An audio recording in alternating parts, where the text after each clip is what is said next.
একটা একাদশী ব্রত যা আপনার জীবনের প্রেতত্ব বা পিশাচত্ব থেকে মুক্তি প্রদান করবে। অর্থাৎ এই জীবনে আমরা যে কোনো কর্মই করি না কেন, কখনোই কিন্তু কেউ চাইবে না মৃত্যুর পরে তিনি প্রেত দেহ প্রাপ্ত হোক বা পিশাচত্ব প্রাপ্ত হোক। তো শুধুমাত্র এই একটা একাদশী ব্রত আসছে 29শে জানুয়ারি রোজ বৃহস্পতিবার, যেটা পালন করলে আপনার কখনোই সেই প্রেতজনী বা পিশাচত্ব লাভ করতে হবে না।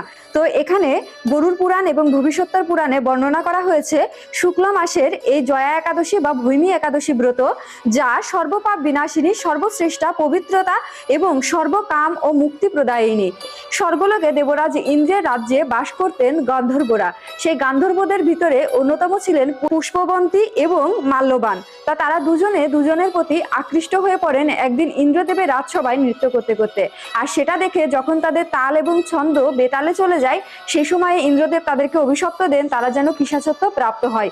কিন্তু তারা কোনো অপরাধ না করেও শুধুমাত্র ভালোবাসা